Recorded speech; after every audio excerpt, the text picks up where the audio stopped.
कहानी के पिछले भागों का लिंक मैं आपको डिस्क्रिप्शन बॉक्स में दे दूंगी और साथ में कमेंट बॉक्स में पिन भी कर दूंगी, तो आप वहां से भी जाकर देख सकते हैं। अश्विन जी जब वीर जी को बताते हैं कि रुद्र एक स्पाई है तो उन्हें बहुत बड़ा शौक लगता है। उन्हें कुछ समझ में नहीं आता है कि वो क्या बोलें। वो अश्विन जी से बाद में मिलने का बोलकर तुरंत उस रेस्टोरेंट से चले जाते हैं। थोड़ी देर बाद हेडक्वार्टर में रुद्र और शिव्यांशिका हेडक्वार्टर पहुंचते हैं तो देखते हैं कि तारा, जैक, रोनी, पीयूष और अमृता भी वहां आ चुके थे। रुद्र सबको देखकर पूछता है, तुम लोग यहाँ पर? जैक कहता है, हाँ, वो चीफ ने हमें यहाँ बुलाया था। शिव्यांशिका बोली, हम लोगों को भी यहीं पर जल्दी आने को कहा। पीयूष बोला, आखिर माजरा क्या है? रोनी बोला, ये तो अंदर जाकर ही पता चलेगा, चलो देखते हैं। सब अभिज्ञान जी की केबिन के बाहर आते हैं और रुद्र डोर नॉक करता है तो अंदर से आवाज़ आती है। जो अंदर आने को बोल रहे थे सब अंदर जाते हैं। रुद्र अभिज्ञान जी को देखता है जो उनकी तरफ पीठ करके खड़े थे। रुद्र कहता है, चीफ क्या बात है, आपने हम लोगों को जल्दी आने के लिए क्यों बोला? क्योंकि तुम सबकी सच्चाई जो जाननी थी। रुद्र और बाकी सबको आवाज़ आती है। आवाज़ सुनकर रुद्र और शिव्यांशिका की आंखें बड़ी बड़ी हो जाती है। रुद्र के मुंह से निकलता है, डैड। डैड सुनकर वीर जी जो अभिज्ञान जी के केबिन में सबकी तरफ पीट करके खड़े थे वो पलटते हैं। वीर जी को अभिज्ञान जी की जगह पर देखकर रुद्र शिव्यांशिका के साथ बाकी सब भी हैरान हो जाते हैं। तभी अभिज्ञान जी अपने केबिन में आते हैं और रुद्र और बाकी सबको देखकर कहते हैं, वीर को सब पता चल चुका है, उसने तुम सबको अश्विन के साथ उस रेस्टोरेंट में देख लिया था। अभिज्ञान जी की बात सुनकर रुद्र की आंखें बड़ी हो जाती हैं। वहीं वीर जी गुस्से से रुद्र को घूरते हुए उसके पास आते हैं और बिना कुछ बोले रुद्र के गाल पर एक थप्पड़ जड़ देते हैं। थप्पड़ इतना जोर का पड़ा था कि रुद्र का चेहरा घूम गया है। वहीं बाकी सब हैरानी से रुद्र और वीर जी को देख रहे थे। वीर जी गुस्से से रुद्र को देखते हुए, तुमसे ये उम्मीद नहीं थी रुद्र, तुम्हारे सामने सब कुछ हुआ था, उसके बाद भी तुम इस लाइन में आए। तुमने मुझसे इतनी बड़ी बात छुपाई क्यों रुद्र? तुम जानते हो ना, इसी स्पाई की जॉब की वजह से मैंने अपना जिगरी दोस्त खोया है, अपनी माँ समान भाभी को खोया, अपनी पत्नी को खोया और इतने साल हमारे बीच में दूरियां थी, वो भी सिर्फ इसकी वजह से, इसी स्पाई की नौकरी की वजह से। उसके बावजूद तुमने भी वही किया। क्यों रुद्र, क्यों? तुम लोग माया के पीछे क्यों जा रहे हो? तुम लोग कुछ नहीं जानते हो उसके बारे में। वो बहुत खतरनाक औरत है, उसके सीने में दिल है ही नहीं। किसी भी मासूम को मारने की में वो एक बार के लिए भी नहीं सोचेगी। आज वीर जी बहुत गुस्से में थे। उनके गुस्से को देखकर हर कोई डरा और सहमा हुआ था। रुद्र अपनी नज़रें नीचे करके कहता है, डैड, मैंने जो कुछ भी किया उसमें कुछ भी गलत नहीं है, और रही बात माया की तो उसे तो मैं पकड़ कर ही रहूँगा। वीर जी बोले, कोई ज़रूरत नहीं है, तुम और शिव्यांशिका आज ही इन सब चीज़ों से दूर हो रहे हो। मुझे अब किसी को भी नहीं खोना है, बड़ी मुश्किल से खुद को संभाला है, अब और हिम्मत नहीं है अपने बेटे और बहू को खोने की। वीर जी की बात सुनकर शिव्यांशिका उनके पास आती है और उनका हाथ पकड़कर उन्हें पास रखे सोफे पर बैठा देती है और खुद वहीं उनकी पैरों के पास बैठकर कहती है, वीर अंकल, एक बार आप हमारी बात समझने की कोशिश कीजिए। आप जो कह रहे हैं सब सही है, लेकिन इतनी दूर आकर हम पीछे नहीं हट सकते अंकल। हम बहुत करीब हैं माया के, उसे पकड़े बिना, उसे मारे बिना हमें चैन नहीं आएगा। शिव्यांशिका की बात सुनकर वीर जी कहते हैं, तुम क्या कह रही हो बेटा? बेटा, माया इंसान नहीं है, इंसान के रूप में राक्षस है। उसे बड़े छोटों का कोई लिहाज नहीं, जो भी उसके रास्ते में आता है वो उसको मार देती है। तुमने तो अपनी आंखों के सामने शिव और अंशिका भाभी को मरते हुए देखा है ना, तुम तो मुझसे ज़्यादा उसको समझ सकती हो।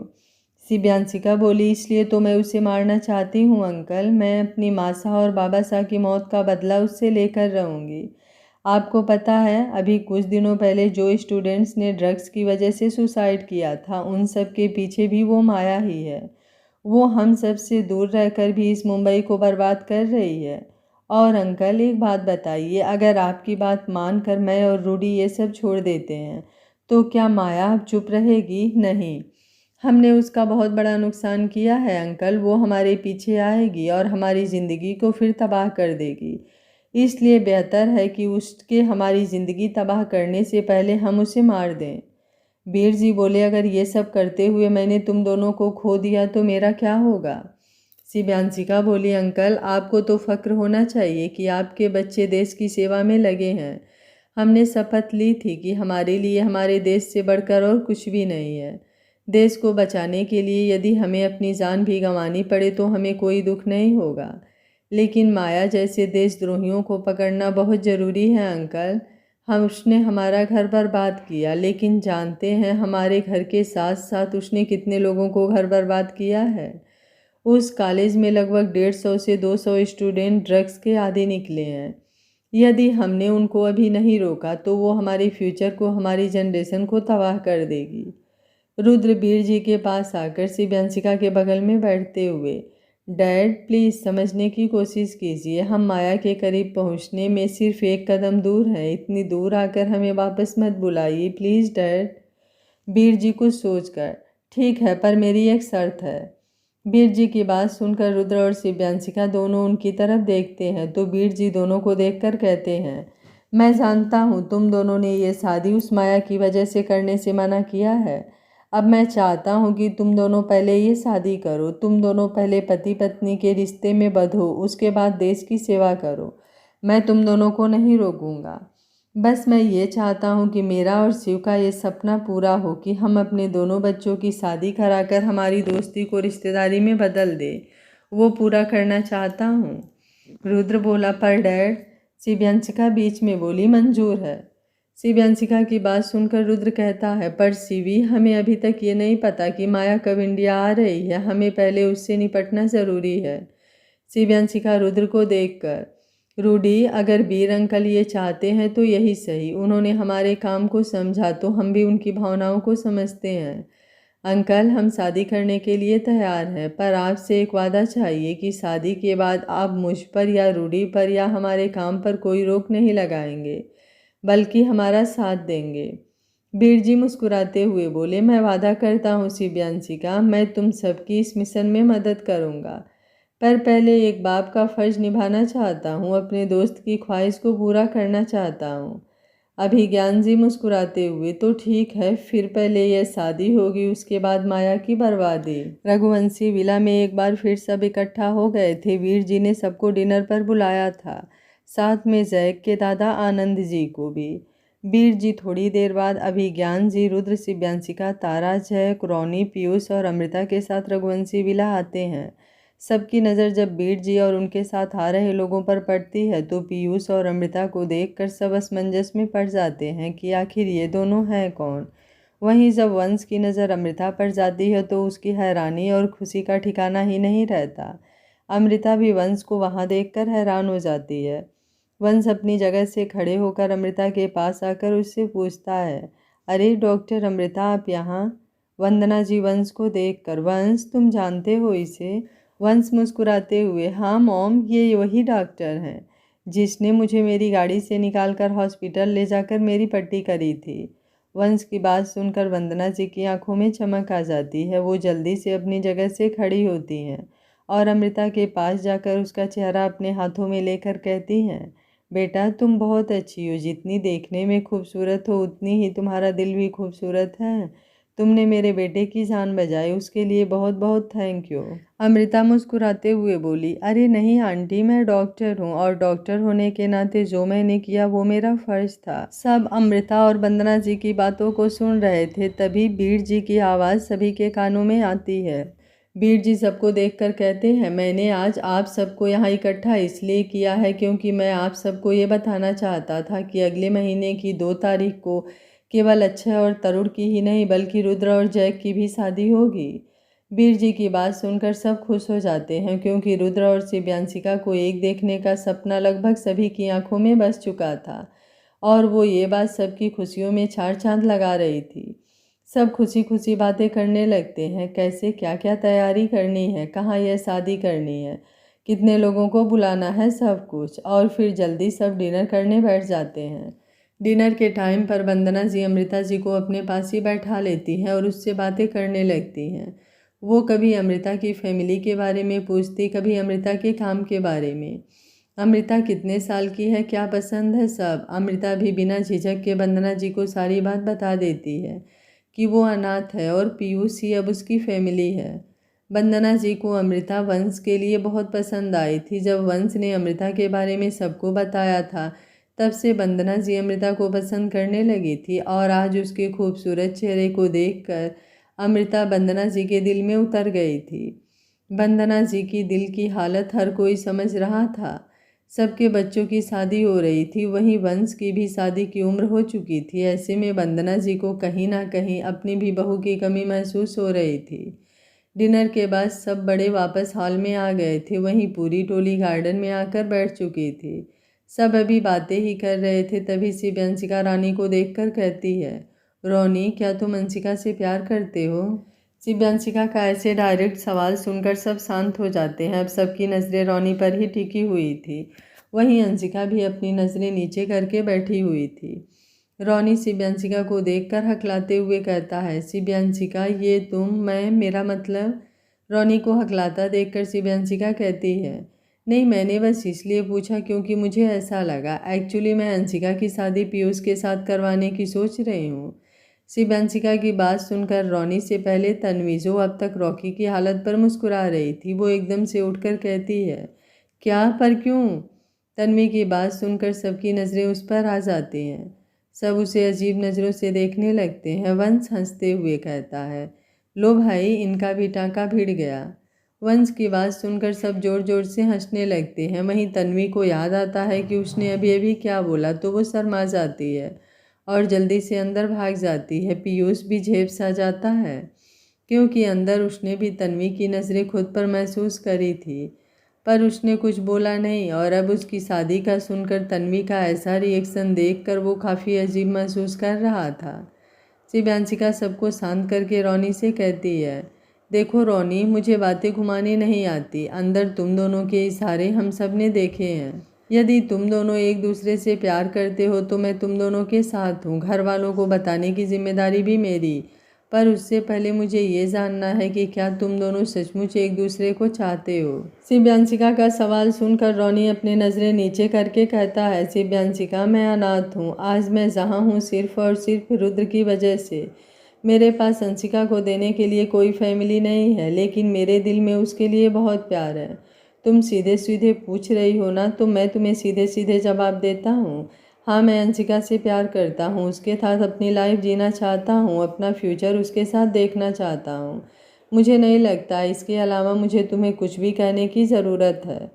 रोनी का सीधा और सटीक जवाब सुनकर हर कोई मुस्कुरा देता है। अंशिका अपनी आंखों में नमी लिए हुए रोनी को देख रही थी। शिव्यांशिका अंशिका को देखकर कहती है, अंशिका तुम्हारा क्या जवाब है। शिव्यांशिका का सवाल सुनकर अंशिका अपनी नज़रें नीचे करके कहती है, भाभी मैं भी रोनी के साथ अपनी लाइफ जीना चाहता हूँ, कह के वो अंदर भाग जाती है। अंशिका की बात सुनकर सब खुश हो जाते हैं। वहीं रोनी तो फूले नहीं समा रहा था। वंश रोनी को देखकर कहता है, थैंक यू यार, तूने बहुत बड़ी बला हमारे सिर से टाल दी, कहकर हंसने लगता है। वहीं बाकी सब उसको घूर कर देखने लगते हैं। अंशिका भागकर अंदर आती है तो देखती है तन्वी वहीं खड़े होकर सबकी बातें सुन रही थी। वो तन्वी के पास जाकर उसे कोनी मारकर पूछती है, यहाँ क्या कर रही है। तन्वी बोली, खुद सुन, सब समझ आ जाएगा। तन्वी की बात सुनकर अंशिका चुप हो जाती है और बड़ों की बातें सुनने लगती है। आराध्या जी बोली, तो तय रहा, सबकी शादी हम सिंह मेंशन से ही करेंगे। दिशा जी बोली, हाँ, और शादी तक चारों दुल्हन सिंह मेंशन में ही रहेंगी। करुणा जी बोली, माफ़ कीजिएगा बहन जी, मगर वेदिका को हम अपने साथ ही रखना चाहते हैं, क्योंकि अब तो शादी में दिन ही नहीं बचे। ऐसे में हम अपनी बेटी के साथ ज़्यादा से ज़्यादा समय बिताना चाहते हैं। अभिज्ञान जी मुस्कुराते हुए, तो इसमें सोचने वाली क्या बात है भाभी जी, आप और दीपक भाई साहब भी तो हमारे साथ सिंह मेंशन में ही रहेंगे। वहाँ आप जितना चाहें उतना समय वेदिका के साथ में बिताइएगा। दीपक जी बोले, लेकिन अभिज्ञान भाई साहब, हम ऐसे कैसे आपके घर पर। आराध्या जी बोली, इसमें हमारा तुम्हारा कहाँ से आ गया भाई साहब, हमारे बच्चों की शादी है, ढेरों काम होंगे, मैं अकेले तो सब संभाल नहीं पाऊंगी। अगर आप लोग साथ में रहेंगे तो काम आसान हो जाएगा। मैं तो कहती हूँ केवल 4 लड़कियों को ही क्यों, तन्वी, अमृता और अंशिका को भी सिंह मेंशन में शादी तक रुकना पड़ेगा। सारी लड़कियां साथ में रहेंगी तो सबका मन लगा रहेगा और सिंह मेंशन में भी रौनक बनी रहेगी। आराध्या जी की बात सबको अच्छी लगती है। दीपक जी और करुणा जी भी सिंह मेंशन में रुकने के लिए मान जाते हैं। आनंद जी बोले तो तय रहा, परसों से शादी के सारे फंक्शन स्टार्ट हो रहे हैं। सारी लड़कियां सिंह मेंशन में रुकेंगी और सारे लड़के रघुवंशी मिला में, और शादी सिंह मेंशन से होगी। आनंद जी की बात सुनकर सब हामी भरते हैं। तभी वंदना जी अपनी जगह से उठकर कहती हैं, मुझे आप सबसे कुछ बात करनी है। धीर जी बोले, हाँ वंदना बोलो, क्या बात है। वंदना जी बोले, वंश की भी शादी की उम्र हो गई है। मुझे अमृता वंश के लिए बहुत अच्छी लगी। उसका पीयूष के अलावा कोई है भी नहीं और अमृता और वंश भी एक दूसरे को पहले से जानते हैं। तो अगर आप लोग बुरा ना माने तो क्या पीयूष से अमृता का हाथ हमारे वंश के लिए मांग सकते हैं। वंदना जी की बात सबको कहीं ना कहीं सही भी लगी। तभी धीर जी कहते हैं, देखो वंदना, अमृता का इस दुनिया में पीयूष के अलावा कोई नहीं है। अगर वो चाहेगा तो ही हम ये बात आगे बढ़ाएंगे, इसलिए बेहतर है कि अभी से कुछ मत सोचो। वीर जी बोले, और इन सब में भी सबसे बड़ी बात यह है कि क्या वंश और अमृता एक दूसरे के साथ ये रिश्ता चाहते हैं या नहीं। आनंद जी बोले, आप सब एक काम क्यों नहीं करते, बच्चों को अंदर बुलाकर उन्हीं से पूछ लीजिए। दिशा जी बोली, चाचा जी सही बोल रहे हैं, बच्चों से ही पूछ लो। तन्वी अंशिका को देखकर, चल बाहर चलकर सबको ये बात बताते हैं। अंशिका बोली, नहीं, पहले पीयूष मान जाए फिर सबको बताएंगे। तन्वी बोली, अरे पर उसके लिए भी तो पीयूष को यहाँ आना पड़ेगा ना। अंशिका बोली, एक काम करते हैं, सबको बुलाकर अंदर ही ले आते हैं, जो होगा देखा जाएगा। तन्वी बोली, हाँ चल। कहकर तन्वी अंशिका के साथ बाहर गार्डन में सबके पास आती है तो देखती है सब हंसी ठिठोली में लगे थे। अंशिका सबको देखकर, सब अंदर चलिए। वंश बोला, क्यों, हम क्यों जाएं, तुम भाग कर गई थी ना अंदर, तो तुम जाओ। अंशिका वंश को देखकर, वो मैं तो इसलिए कह रही थी क्योंकि अंदर आपकी शादी की बात चल रही है। अगर अभी आप नहीं गए तो आपसे बिना पूछे आपका रिश्ता पक्का हो जाएगा। अंशिका की बात सुनकर वंश हड़बड़ा कर उठता है और अंदर की तरफ भागता है। पता नहीं क्यों पर अमृता भी खुद को इस बात से परेशान होने से नहीं रोक पाती और वो भी वंश के पीछे अंदर जाती है। बाकी सब भी अंदर आ जाते हैं। वंश वंदना जी को देखकर, मॉम आपने मुझसे बिना पूछे मेरी शादी की बात कैसे कर ली, मैं शादी नहीं करूँगा। वंदना जी बोली, बेटा अभी तो हम सब ने सोचा बस है, और तू भी उस लड़की को बहुत अच्छी तरह से जानता है। वंश बोला, नो मम, मैं किसी भी लड़की से शादी नहीं करूँगा। वंदना जी बोली, तो क्या लड़के से करेगा। वंदना जी की बात सुनकर सब हंसने लगते हैं, वहीं वंश मुँह बना लेता है। वंदना जी पीयूष के पास आकर, बेटा तुमने तो मेरे पागल बेटे को देखा ही है, सबको हंसाकर सबका मूड फ्रेश कैसे करना है ये बहुत अच्छी तरह से जानता है। ये सबको खुश रखना जानता है, लेकिन इसे खुश रखने के लिए कोई नहीं है। बेटा मैं चाहती हूँ कि इसे खुश रखने के लिए अमृता इसकी ज़िंदगी में आए। मैं तुमसे अपने वंश के लिए अमृता का हाथ मांगना चाहती हूँ, क्या तुम अमृता को मुझे मेरी बहू के रूप में दोगे। वंदना जी की बात सुनकर जहाँ सब उन्हें देख रहे थे वहीं वंश की तो खुशी का ठिकाना ही नहीं था। अमृता के दिल में भी एक अजीब सा एहसास हो रहा था। पीयूष वंदना जी को देखकर, आंटी ये सच है कि मेरे अलावा अमृता का इस दुनिया में कोई नहीं है, लेकिन हम दोनों की ज़िंदगी को संवारने का सारा श्रेय सिर्फ और सिर्फ शिव्यांशिका मैम को जाता है, इसलिए हमारी ज़िंदगी का फैसला लेने का हक भी शिव्यांशिका मैम का ही है। पीयूष की बात सुनकर सब शिव्यांशिका की तरफ देखते हैं तो शिव्यांशिका वंदना जी को देखकर कहती है, मैं कुछ भी फैसला लेने से पहले वंश और अमृता दोनों से अकेले में बात करना चाहती हूँ। शिव्यांशिका की बात सुनकर सब चुप हो जाते हैं और शिव्यांशिका वंश और अमृता के साथ बाहर गार्डन में आ जाती है। शिव्यांशिका वंश और अमृता को देखकर, देखो मैं तुम दोनों को फोर्स नहीं करूँगी, अगर तुम लोगों को लगता है कि तुम दोनों इस रिश्ते में आगे नहीं बढ़ सकते तो मैं सबसे अंदर जाकर बोल दूँगी, इसलिए हिचकिचाने या डरने की बिल्कुल ज़रूरत नहीं है, वही करो जो तुम लोगों का दिल कहता है, क्योंकि ज़िंदगी तुम दोनों को जीना है। वंश बोला, भाभी मैं अमृता से 2 मिनट अकेले में बात करना चाहता हूँ। शिव्यांशिका मुस्कुराते हुए, ठीक है कहकर शिव्यांशिका वंश और अमृता को अकेला छोड़ देती है। शिव्यांशिका के जाने के बाद वंश और अमृता दोनों थोड़ी देर तक चुप रहते हैं। वो तो वंश अमृता को देखकर कहता है, देखो डॉक्टर अमृता, मैं नहीं जानता कि प्यार क्या होता है और ना ही मैंने कभी किसी से प्यार किया है। मेरे बहुत से दोस्त हैं लेकिन मेरी कोई गर्लफ्रेंड नहीं है। जब तुम्हें पहली बार देखा था, तुम मेरे करीब बैठकर मेरी ड्रेसिंग कर रही थी, तो मेरे दिल में तुम्हें लेकर एक अजीब सा एहसास हुआ था। मैं नहीं जानता वो क्या है, पर आज जब मॉम ने तुम्हें मेरे लिए चुना तो उनकी बात सुनकर मुझे बहुत खुशी हुई। मैंने कभी नहीं सोचा था कि मुझ जैसे इंसान की लाइफ में ऐसे अरेंज मैरिज होगी, पर मैं प्रॉमिस करता हूँ अगर तुम हाँ कहती हो तो मैं इस अरेंज मैरिज को हमारी लव मैरिज बना सकता हूँ। वंश की बात सुनकर अमृता कहती है, आप किसी बंशिका भाभी हमारा वेट कर रही होंगी, उनके पास चलें। अमृता की बात सुनकर वंश थोड़ा सा मायूस हो जाता है। उसे लगता है कि शायद अमृता ये रिश्ता नहीं करना चाहती। वो कुछ नहीं बोलता और दोनों शिव्यांशिका के पास आ जाते हैं। शिव्यांशिका वंश के मायूस चेहरे को देखकर दोनों से पूछती है, क्या सोचा तुम दोनों ने? वंश बिना कुछ बोले अंदर चले जाता है, क्योंकि उसके अंदर अमृता की ना सुनने की हिम्मत नहीं थी। वही अंदर वंश को मायूस होकर आता देखकर सब चुप हो जाते हैं। थोड़ी देर बाद शिव्यांशिका भी अमृता के साथ अंदर सबके पास आती है। सबकी नज़रें शिव्यांशिका पर थी। वहीं वंश अपना सिर नीचे किए मायूस होकर बैठा था। तभी उसके कानों में शिव्यांशिका की आवाज़ आती है, वंश और अमृता इस रिश्ते के लिए तैयार है। शिव्यांशिका की बात सुनकर वंश के उदास चेहरे पर खुशी की लहर दौड़ पड़ती है। वो मुस्कुराते हुए अमृता को देखता है जो उसे ही देख रही थी। वो अमृता को देखकर अपनी आई विंक करता है तो अमृता की आंखें हैरानी से बड़ी हो जाती हैं। वो जल्दी से अपनी नज़रें झुका लेती है, जिसे देखकर वंश हंस देता है। सब खुश थे। वहीं वंदना जी के तो जैसे पर निकल आए थे।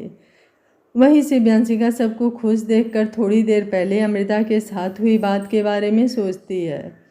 वंश के ऐसे बिना कुछ बोले चले जाने के बाद शिव्यांशिका अमृता को देखकर कहती है, वंश को क्या हुआ, ऐसे बिना कुछ बोले अंदर चला गया? शिव्यांशिका का सवाल सुनकर अमृता मुस्कुराते हुए कहती है, कुछ नहीं मैम, बस थोड़े उदास हैं। शिव्यांशिका बोली, मतलब? अमृता मुस्कुराते हुए बोली, मतलब ये कि वो इस रिश्ते के लिए तैयार है, पर मैंने उनके किसी भी सवाल का जवाब नहीं दिया। कोई बात नहीं अमृता, मैंने पहले ही कहा था कि तुम लोगों को फोर्स नहीं कर रहा है कोई भी। यदि तुम इस रिश्ते के लिए तैयार नहीं हो तो कोई बात नहीं। अमृता बोली, नहीं नहीं मैम, ऐसा नहीं है। शिव्यांशिका बोली, क्या मतलब, कैसा नहीं है? अमृता मुस्कुराते हुए, मैम मेरी लाइफ में मैंने आज तक ऐसा कभी कुछ भी फील नहीं किया जैसा मैंने वंश के साथ चंद पल बैठकर महसूस किया। उनके साथ मुझे बहुत सुकून मिला है और आज उनकी बिना किसी राग लपेट के सीधी सीधी बात करने का तरीका भी मुझे बेहद पसंद आया है। मैं बाकी कुछ तो नहीं जानती, पर इतना जानती हूँ कि वंश जैसा हमसफ़र मुझे कहीं नहीं मिलेगा। यदि आज मैंने इस रिश्ते के लिए मना कर दिया तो शायद मैं बहुत बड़ी गलती कर दूंगी जो मैं नहीं करना चाहती। शिव्यांशिका अमृता की बात सुनकर मुस्कुराते हुए कहती है, मतलब तुम? अमृता मुस्कुराते हुए, जी मैम, मैं वंश के साथ अपनी लाइफ जीना चाहती हूँ, मैं इस रिश्ते के लिए तैयार हूँ। शिव्यांशिका अभी ये सोच ही रही थी जब धीर जी की आवाज़ से वो होश में आती है। धीर जी मुस्कुराते हुए, भाई वाह, आज तो बहुत अच्छा दिन है। पहले रुद्र और शिव्यांशिका इस शादी के लिए मान गए और अब वंश और अमृता का भी रिश्ता जुड़ गया है। रंजीता जी बोली, मैं क्या सोच रही थी, कल से शादी के फंक्शन शुरू हो रहे हैं, तो क्यों ना कल देवी पूजा के साथ ही वंश और अमृता की सगाई भी करवा दे। दिशा जी बोली, हाँ दीदी, ये बहुत अच्छा रहेगा। शिव्यांशिका बोली, आंटी अगर आप सब बुरा ना माने तो वंश और अमृता के साथ अंशिका और रोनी की भी सगाई करवा दीजिए। दोनों एक दूसरे को पसंद करते हैं और रोनी को भी आप सब जानते ही हैं, वो रूडी का बहुत अच्छा दोस्त है। शिव्यांशिका की बात सुनकर सब सोच में पड़ जाते हैं। वहीं रोनी और अंशिका काफ़ी नर्वस हो गए थे। तभी बीर जी, वंदना जी और अशोक जी को देखकर कहते हैं, रोनी एक बहुत अच्छा इंसान है, वो अनाथ ज़रूर है लेकिन उसे फैमिली वैल्यू पता है। और आप सब तो जानते ही हैं कि रोनी और जैक दोनों ही पार्टनर हैं और दोनों की सिक्योरिटी प्रोवाइड करने की अच्छी खासी कंपनी है। इन सब चीज़ों के बाद भी आप दोनों को सोचने के लिए समय चाहिए तो कोई बात नहीं। आप लोगों की बेटी का मामला है, आप लोगों को पूरा हक है समय लेने का।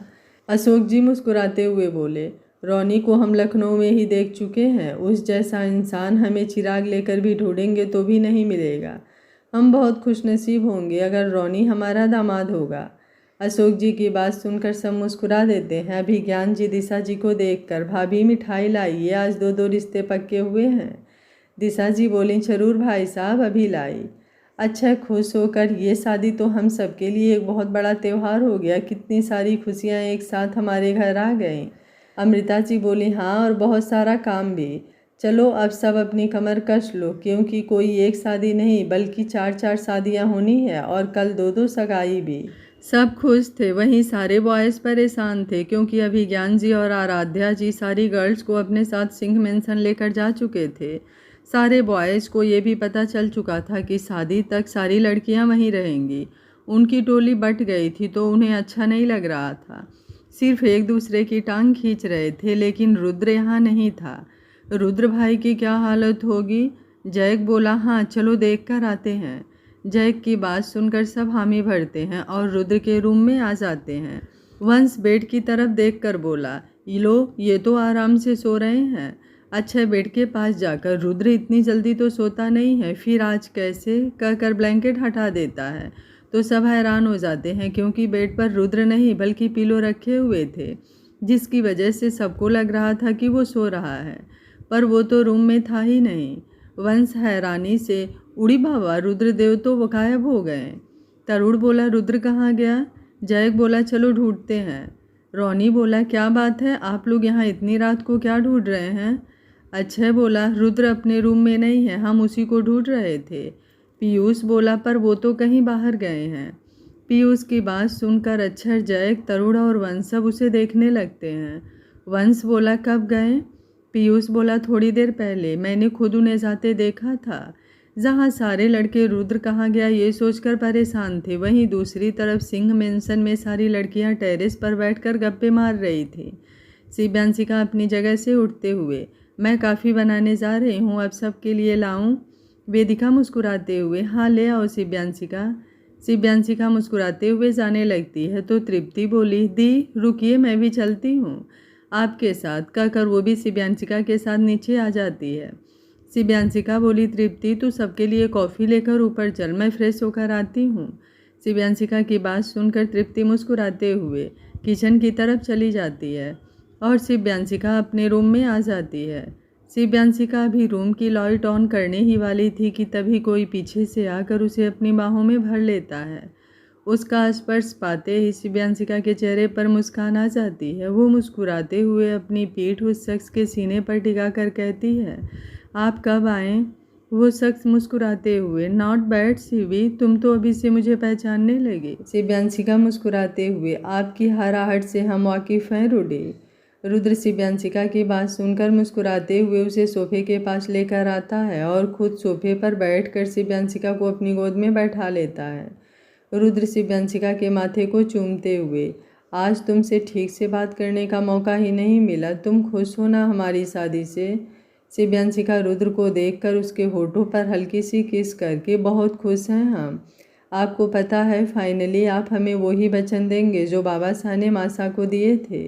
रुद्र शिव्यांशिका की बात सुनकर मुस्कुरा देता है और उसके होठों को लॉक कर किस करने लगता है। थोड़ी देर बाद शिव्यांशिका से दूर होकर कहता है, आई प्रॉमिस शिवी, मैं अपने सारे वचन पूरे करूँगा। शिव्यांशिका रुद्र के सीने में अपना चेहरा छिपाकर, जानती हूँ। तृप्ति कॉफ़ी लेकर सबके पास आती है और सबको कॉफ़ी देती है। वेदिका तृप्ति को देखकर, तृप्ति ये शिव्यांशिका कहाँ रह गई? तृप्ति मुस्कुराते हुए, भाभी दी फ्रेश होने गई हैं, थोड़ी देर में आ जाएंगी। तृप्ति की बात सुनकर वेदिका मुस्कुरा देती है और सब ऐसे ही बातें करने लगते हैं। शिव्यांशिका और रुद्र बालकनी के पास आ गए थे। शिव्यांशिका रुद्र के सीने में अपना सिर रखकर कहती है, रूडी। रुद्र शिव्यांशिका का सिर सहलाते हुए, शिव्यांशिका बोली, आप तन्वी और पीयूष के बारे में क्या सोचते हैं? रुद्र बोला, क्या सोचता हूँ मतलब? शिव्यांशिका बोली, मतलब ये कि क्या आपको लगता है कि दोनों के बीच कुछ हो सकता है? रुद्र बोला, तुमने क्यों पूछा? शिव्यांशिका बोली, एक्चुअली ऊपर सब बैठे बात कर रहे थे, तब वंशिका ने तन्वी को पीयूष के नाम से चिढ़ाया था। रुद्र बोला, और तुम्हें लगता है कि दोनों के बीच कुछ है? शिव्यांशिका बोली, हमारा वो मतलब नहीं था रूडी, हम तो ये चाहते हैं कि सब जल्दी से सेटल हो जाए, क्योंकि माया के इंडिया आने के बाद हमारी ज़िंदगी का भरोसा। इससे पहले कि शिव्यांशिका आगे कुछ बोल पाती, रुद्र अपने होठों से शिव्यांशिका के होठों को लॉक कर देता है और उसे आगे बोलने से रोक देता है। रुद्र की किस आज हर बार की तरह सॉफ्ट नहीं थी। वो शिव्यांशिका को वाइडली किस कर रहा था और उसे बाइट भी कर रहा था। शिव्यांशिका समझ रही थी कि रुद्र अपना गुस्सा उस पर निकाल रहा है। थोड़ी देर बाद रुद्र की शिव्यांशिका से अलग होता है और उसे घूर कर कहता है, आज कह दिया, दोबारा अगर ऐसा सोचा भी ना तो मुझसे बुरा कोई नहीं होगा। माया इंडिया तो ज़रूर आएगी पर वो वापस नहीं जा पाएगी। अगली सुबह सिंह मेंशन में सारी लड़कियां टेरेस पर ही बातें करते हुए कब सो गई उन्हें पता ही नहीं चला। उनकी नींद तब खुलती है जब करुणा जी सुबह उनको उठाने आती हैं। करुणा जी बोली, अरे लड़कियों उठो, सुबह हो गई थी। बोला था मैंने रात भर बातें करने की ज़रूरत नहीं है, पर नहीं, अब देखो कैसे सो रही हो। वेदू उठो बेटा, आज देवी पूजन है, अंशिका और वंश की सगाई भी है, बहुत काम है। वेदिका बोली, मम्मा बस 2 मिनट। करुणा जी बोली, बिल्कुल नहीं, उठो जल्दी। तृप्ति, अंशिका उठो बेटा। तन्वी, उठ जाओ बच्चा। इसलिए मजबूरन सबको उठना पड़ा। करुणा जी तृप्ति को देखकर, तृप्ति शिव्यांशिका कहाँ है, यहाँ तो नहीं दिख रही है। तृप्ति नींद में बोली, आंटी वो कल रूम में ही फ्रेश होने गई थी, अभी तक आई नहीं, शायद वहीं सो गई। करुणा जी तृप्ति की बात सुनकर, ठीक है, सब जाकर फ्रेश हो जाओ और जल्दी तैयार हो जाओ, पंडित जी आते ही होंगे। वहीं शिव्यांशिका के रूम में रुद्र और शिव्यांशिका एक दूसरे की बाहों में बालकनी के पास ही सो गए थे। दोनों कब बातें करते हुए सो गए उन्हें पता ही नहीं था। रुद्र की नींद करुणा जी की डोर खटखटाने से खुलती है। करुणा जी बोली, शिव्यांशिका बेटा उठ जाओ, जल्दी से तैयार हो जाओ। रुद्र शिव्यांशिका को देखकर, शिवी उठो। शिव्यांशिका उठते हुए, गुड मॉर्निंग रूडी। रुद्र शिव्यांशिका के माथे को चूमते हुए, गुड मॉर्निंग, अब जाकर डोर खोलो, करुणा आंटी बाहर खड़ी हैं, मैं जा रहा हूँ, थोड़ी देर बाद मिलता हूँ, बाय। शिव्यांशिका मुस्कुराते हुए, बाय रूडी। रुद्र जल्दी से बालकनी से नीचे उतरकर सिंह मेंशन से चला जाता है और शिव्यांशिका रुद्र के जाने के बाद अपने रूम का गेट खोलती है तो सामने करुणा जी थी। शिव्यांशिका करुणा जी को देखकर, गुड मॉर्निंग आंटी। करुणा जी मुस्कुराते हुए, गुड मॉर्निंग बेटा, अब जल्दी से रेडी हो जाओ, आज देवी पूजन है और सगाई भी है, पंडित जी आते ही होंगे। करुणा जी की बात सुनकर शिव्यांशिका कहती है, जी आंटी, मैं 10 मिनट में रेडी होकर आ जाऊंगी। करुणा जी मुस्कुराते हुए, ठीक है बेटा, कहकर जाने लगती हैं। फिर कुछ याद आता है तो वो रुक कर कहती हैं, और हाँ, वो आराध्या भाभी ने कहा है कि आज लड़कों जैसे कपड़े मत पहनना, कुछ सूट वगैरह पहन लेना। शिव्यांशिका मुस्कुराते हुए, आंटी मेरे पास वैसे कपड़े नहीं हैं, आप कहीं से अरेंज करवा दीजिए, मैं पहन लूँगी। शिव्यांशिका की बात सुनकर करुणा जी मुस्कुराते हुए, ठीक है, कहकर बाहर चली जाती हैं। जल्दी ही रघुवंशी विला से सब आ जाते हैं और पंडित जी भी कुछ समय बाद आ जाते हैं। व्या और आदित्य भी आदित्य के पेरेंट्स के साथ सिंह मेंशन आ चुके थे। जल्दी ही पूजा का मुहूर्त होता है और पंडित जी सबको आने के लिए कहते हैं। सब आकर अपनी अपनी जगह पर बैठ जाते हैं। पंडित जी पूजा शुरू करते हैं और पहले अक्षय और वेदिका पूजा करते हैं, फिर रुद्र और शिव्यांशिका भी पंडित जी के कहने पर पूजा करते हैं। हालांकि ये बात अलग है कि रुद्र का ध्यान पूजा पर कम और अपने शिवी पर ज़्यादा था, क्योंकि आज उसकी शिवी लाइट पिंक सूट में कमाल की लग रही थी। चारों जोड़े अपने अपने जीवन की कामना करते हैं और इसी के साथ पूजा समाप्त होती है। फिर पंडित जी वंश, अमृता और अंशिका रोनी दोनों को बुलाते हैं। दोनों की रिंग एक्सचेंज करने के लिए बोलते हैं। पहले वंश मुस्कुराते हुए अमृता को देखकर उसे रिंग पहनाता है, फिर अमृता अपनी नज़रें नीचे किए हुए वंश को रिंग पहनाती है। सब दोनों को देखकर हंसते हुए ताली बजाने लगते हैं। रुद्र वंश को देखकर, तो वंश मियाँ आप भी हमारी कैटेगरी में आ ही गए। तरुण हंसते हुए, हाँ, तू भी अब शहीद होने वाला है। तरुण और रुद्र की बात सुनकर सब हंसने लगते हैं, वहीं वंश अपना मुंह बना लेता है। इसी तरह हंसते मुस्कुराते अंशिका और रानी भी अपनी रिंग एक्सचेंज करते हैं। थोड़ी देर बाद सब डाइनिंग टेबल पर बैठे हुए थे। सबकी हंसी से पूरा सिंह मेंशन आज गूंज रहा था। शिव्यांशिका, वेदिका और काव्या तीनों मिलकर सबको लंच सर्व कर रहे थे। सब हंसते मुस्कुराते अपना लंच कर ही रहे थे कि अचानक काव्या बेहोश होकर ज़मीन पर गिर जाती है। ऐसे अचानक काव्या को गिरते देखकर सब परेशान हो जाते हैं और अपनी अपनी जगह से उठकर काव्या के पास आते हैं। आदित्य जल्दी से काव्या को गोद में उठाता है और रूम की तरफ ले जाता है। वेदिका और अमृता दोनों ही रूम में जाती हैं। वहीं बाकी सब बाहर खड़े होकर इंतज़ार करने लगते हैं। आदित्य काफ़ी परेशान था, वो इधर से उधर चक्कर लगा रहा था।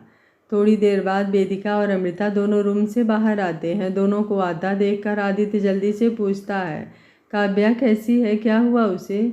आदित्य की बात सुनकर भी वेदिका और अमृता दोनों में से कोई भी उसके सवाल का जवाब नहीं देता, बल्कि मुस्कुराते हुए आदित्य के सामने अपना हाथ फैलाकर कहते हैं, पहले नेक दो फिर बताएंगे।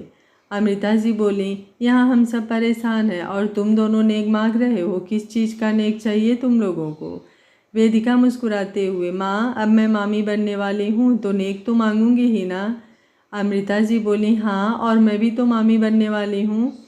वेदिका और अमृता की बात सुनकर सबके परेशान चेहरे पर लंबी सी मुस्कान आ जाती है। वहीं आदित्य तो रोते रोते मुस्कुरा देता है, क्योंकि इस चीज़ का सपना उसने काव्या के साथ मिलकर बहुत पहले देखा था और आज वो क्यूट न्यूज़ उसके कानों में मिश्री की तरह घुल रही थी।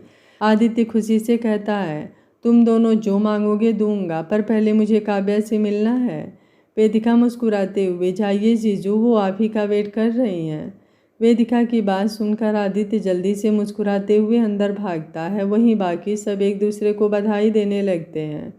इतने खुशी के माहौल में इस छोटे नन्हे से मेहमान के आने की खुशी ने सबकी खुशियों पर चार चांद लगा दिया था।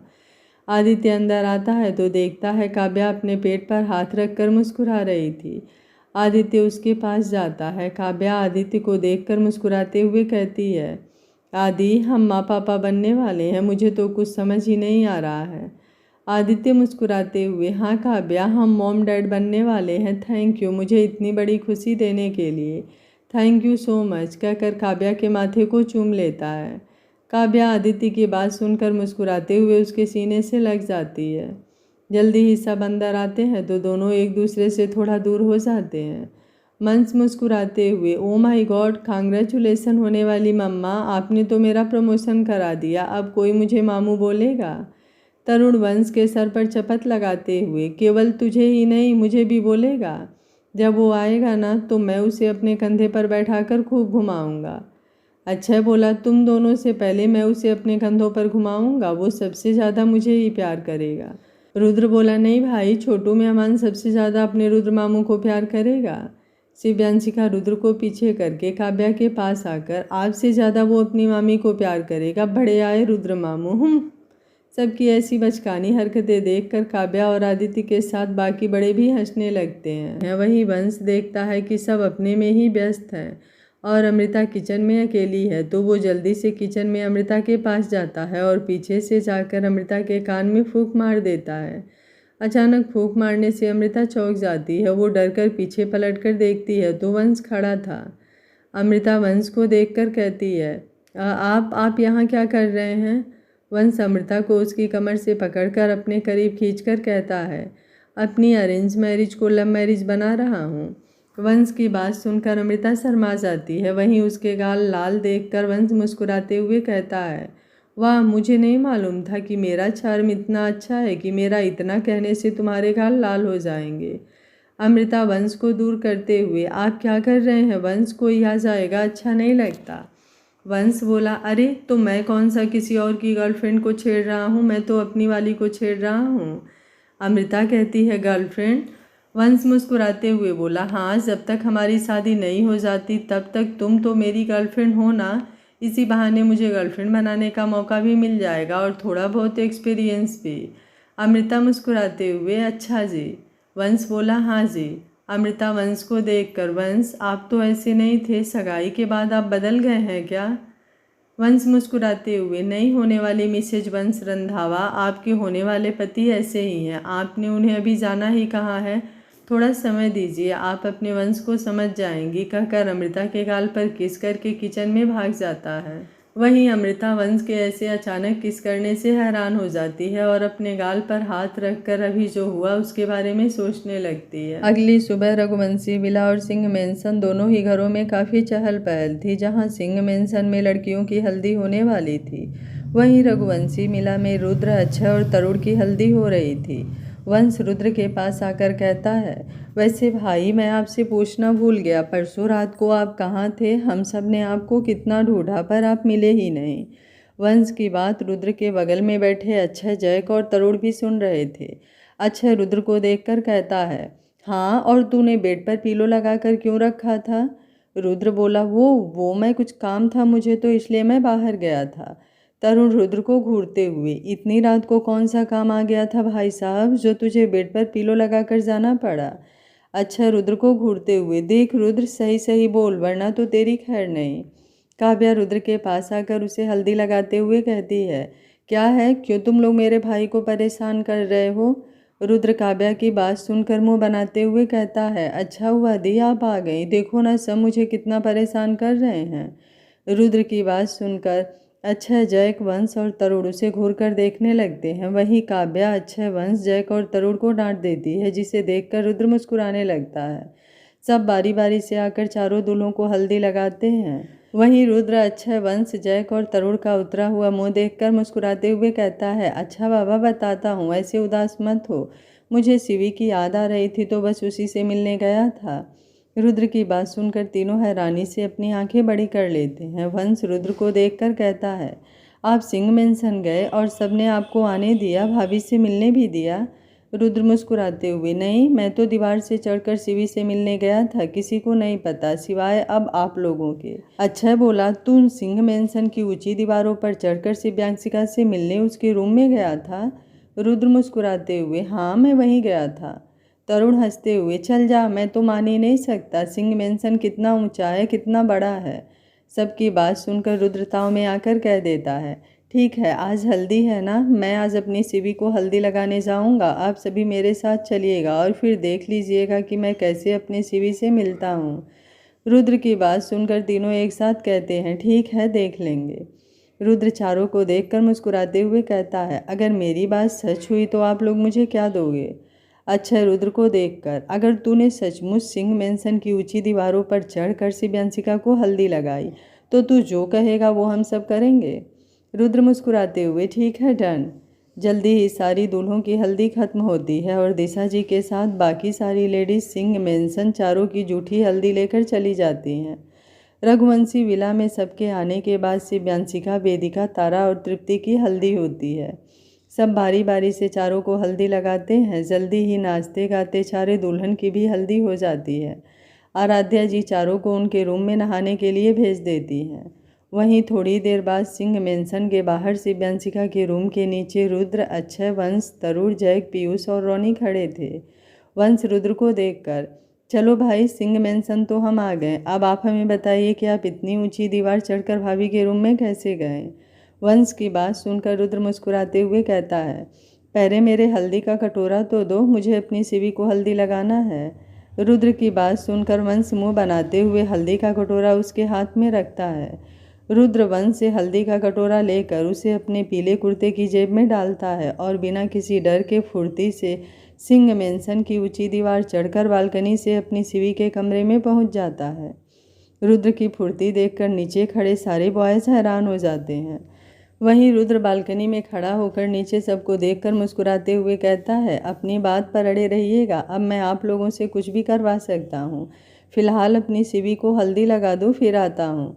कहकर रुद्र कमरे में अंदर जाता है, लेकिन तभी उसकी आंखों के सामने का नज़ारा देखकर आंखें बड़ी बड़ी हो जाती हैं। शिव्यांशिका मिरर के सामने खड़े होकर साड़ी से पिन निकाल रही थी। आज उसने पीले रंग की प्लेन साड़ी पहनी थी जिसमें वो खूब फब रही थी। ऊपर से उसके नाम की हल्दी शिव्यांशिका के गोरे रंग पर गजब ढा रही थी।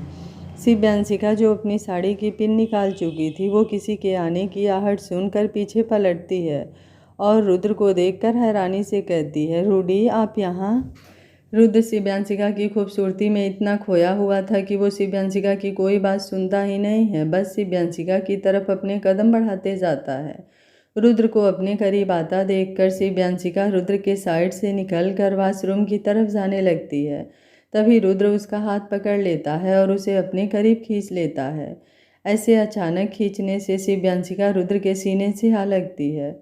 रुद्र शिव्यांशिका को देखकर बोला, मुझे नहीं मालूम था कि मेरी शिवी साड़ी में इतनी खूबसूरत लगती है। रुद्र की बात सुनकर शिव्यांशिका अपनी नज़रें नीचे कर लेती है, जिसे देखकर रुद्र मुस्कुराते हुए शिव्यांशिका की कमर पे हाथ रखकर उसे अपने करीब कर लेता है और उसके माथे को चूम लेता है। शिव्यांशिका रुद्र की हरकत पर मुस्कुराकर अपनी आंखें बंद कर लेती है, जिसे देखकर रुद्र शिव्यांशिका की बंद आंखों को भी चूम लेता है। फिर उसके दोनों गालों को रुद्र की किस शिव्यांशिका के अंदर कपकपी पैदा कर रही थी। उसकी सांसें तेज हो चुकी थी। वो कसकर अपनी आंखें भींच लेती है। उसे लगता है रुद्र अब उसके और करीब, लेकिन वो गलत थी। रुद्र शिव्यांशिका को देखकर मुस्कुराते हुए उससे दूर हो जाता है। रुद्र को खुद से दूर होता महसूस करते ही शिव्यांशिका अपनी आंखें खोल लेती है तो देखती है कि रुद्र उसकी हालत पर मुस्कुरा रहा था। रुद्र हंसते हुए बोला, तुमने क्या सोचा था शिवी, अब मैं कहाँ? रुद्र की बात सुनकर शिव्यांशिका झेप जाती है, लेकिन फिर खुद की झेप मिटाने के लिए वो रुद्र पर झूठा गुस्सा करते हुए कहती है, रूडी आप बहुत गंदे हैं, जाइए, हमें बात ही नहीं करनी आपसे, कहकर जाने लगती है। तभी रुद्र शिव्यांशिका को पीछे से उसकी कमर से पकड़कर आगे बढ़ने से रोक देता है। शिव्यांशिका रुद्र को कुछ कहने ही वाली थी कि तभी उसे अपने पेट पर कुछ अलग सा लगता है। वो अपने पेट की तरफ देखती है। रुद्र के हाथ उसके खुले पेट और कमर पर चल रहे थे, लेकिन उसके हाथ खाली नहीं थे, बल्कि उनमें हल्दी लगी थी जो रुद्र उसके पेट और कमर पर लगा रहा था। शिव्यांशिका रुद्र को हल्दी लगाता देखकर उससे पूछती है, रूडी ये आप? शिव्यांशिका अभी अपनी बात कह ही रही थी कि तभी रुद्र शिव्यांशिका को अपनी तरफ पलट देता है। धीरे धीरे रुद्र के हाथ शिव्यांशिका की कमर से होते हुए उसकी पीठ पर जाते हैं और रुद्र वहां भी हल्दी लगा देता है। रुद्र के इस तरह हल्दी लगाने की वजह से शिव्यांशिका की सांसें तेज हो जाती है। उसकी धड़कनें बेकाबू हो चुकी थी। रुद्र कटोरी में से फिर से हल्दी लेता है और उसे अपने दोनों हाथों से शिव्यांशिका के गालों पर लगाने लगता है। रुद्र के इस तरह छूने से शिव्यांशिका मदहोश हो रही थी। उसकी पकड़ रुद्र के कुर्ते पर मजबूत होते जा रही थी। शिव्यांशिका खुद को संभालने की कोशिश करते हुए, रूडी प्लीज़। शिव्यांशिका की बात सुनकर रुद्र मुस्कुराते हुए कहता है, क्या हुआ शिवी, मैं तो बस तुम्हें हल्दी लगाने आया था। शिव्यांशिका खुद को संभालते हुए, आप जानते हैं हम खुद को संभाल नहीं पा रहे हैं, फिर भी आप इस तरह। रुद्र मुस्कुराते हुए, अभी ये हाल है तुम्हारा तो हमारी फर्स्ट नाइट पर क्या करोगी? रुद्र की बातें शिव्यांशिका को शर्माने से रोक नहीं पाती। वो मुस्कुराते हुए रुद्र के सीने में अपना सिर छुपा लेती है। ये देखकर रुद्र हंसने लगता है। वहीं नीचे सिंह मेंशन के बाहर खड़े सारे बॉयज़ रुद्र के वापस आने का वेट कर रहे थे। वंश बोला, यार ये रुद्र भाई भाभी को हल्दी लगाने गए थे तो अभी तक आए क्यों नहीं? अच्छा मुस्कुराते हुए, वो इतनी जल्दी नहीं आएगा, हम एक काम करते हैं, गाड़ी में जाकर उसका वेट करते हैं। वंश मुस्कुराते हुए बोला, ऐसे कैसे नहीं आएंगे, अभी देखो बस 5 मिनट में आते हैं, कहकर अपना फ़ोन निकालता है और अमृता को कॉल करके कुछ कहता है। उसकी बात सुनकर सब मुस्कुराने लगते हैं। वहीं शिव्यांशिका के रूम में रुद्र और शिव्यांशिका भी एक दूसरे की बाहों में थे। तभी रूम के बाहर अमृता डोर नॉक करती है। अमृता के डोर नॉक करने से शिव्यांशिका और रुद्र एक दूसरे से दूर होते हैं। वो लगातार नॉक करते हुए शिव्यांशिका को डोर खोलने के लिए कह रही थी। शिव्यांशिका बोली, रूडी आप अब जाइए, कोई ना देख लिया तो सामत आ जाएगी। रुद्र बोला, अरे ऐसे कैसे जाऊं, तुमने तो मुझे हल्दी लगाई ही नहीं। शिव्यांशिका रुद्र की बात सुनकर हल्दी की तरफ देखती है तो कटोरा खाली था। वो उस खाली कटोरे को देखकर कहती है, पर इसमें तो अब हल्दी है ही नहीं। रुद्र शिव्यांशिका की बात सुनकर मुस्कुराते हुए कहता है, इसमें नहीं है ना, मगर तुम्हारे पास तो है। रुद्र की बात पहले तो शिव्यांशिका को समझ नहीं आती, पर फिर जब उसे उसकी बात का मतलब समझ आता है तो वो मुस्कुराते हुए रुद्र को देखती है और उसके करीब जाकर अपने गालों को रुद्र के गालों के करीब ले जाती है और अपने गाल की हल्दी रुद्र के गाल पर लगा देती है। इसी तरह वो रुद्र के दूसरे गाल पर भी हल्दी लगाती है और रुद्र को देखकर कहती है, लगा दी हमने आपको हल्दी, अब जाइए। शिव्यांशिका की बात सुनकर रुद्र मुस्कुराते हुए उसके होठों को लॉक कर देता है और उसे देखकर कहता है, अब हुई हमारी हल्दी पूरी, बाय, कहकर रुद्र शिव्यांशिका के रूम की बालकनी में आता है और जल्दी से नीचे उतर जाता है। रुद्र के जाने के बाद शिव्यांशिका अपने रूम का डोर खोलती है और अमृता को देखकर कहती है, क्या है, क्यों लगातार नॉक कर रही थी? अमृता शिव्यांशिका को देखकर, मैम वो वंश का कॉल आया था, वो आपसे बात करना चाहते थे। शिव्यांशिका बोली, तो ये तो तुम मुझे बाहर से भी तो बता सकती थी ना। अमृता बोली, नो मैम, वंश ने कहा कि आपको मिलकर ही बताऊं। शिव्यांशिका अपनी कमर पर हाथ रखकर, क्या बात है, आजकल बड़ा वंश वंश हो रहा है, कहीं प्यार वार तो नहीं हो गया अपने वंश से? शिव्यांशिका की बात सुनकर अमृता शर्माते हुए कहती है, मैम आप ये क्या बोल रही हैं? शिव्यांशिका बोली, क्या बात है, तुम तो शर्माने भी लग गई। उसकी बात सुनकर अमृता जल्दी से वहाँ से भाग जाती है। वहीं रुद्र जब सबके पास कार में आता है तो अच्छे रुद्र को देखकर, क्या बात है जनाब, बड़ी जल्दी आ गए अपनी सीवी को हल्दी लगाकर। रुद्र बोला, अरे भाई मैं तो अभी भी नहीं आता, पर वो तरुण रुद्र की बात पूरी करते हुए, पर वो अमृता बीच में आ गई है ना। रुद्र बोला, हाँ, पर तुम्हें कैसे पता। रुद्र की बात सुनकर सब हंसने लगते हैं। वहीं रुद्र सबको असमंजस से देख रहा था। जैक हंसते हुए बोला, वो वंश ने ही अमृता को कॉल करके शिव्यांशिका के रूप में जाने को कहा था। जैक की बात सुनकर रुद्रवंश को देखकर, घर चल, तुझे तो बताता हूँ मैं। आगे क्या होगा इस कहानी में जानने के लिए देखते रहिए कहानी का अगला भाग। अगर आपको कहानी अच्छी लग रही है तो वीडियो को लाइक, शेयर एंड चैनल को सब्सक्राइब कर लीजिएगा। Thank you for watching. मिलते हैं कहानी के अगले भाग में।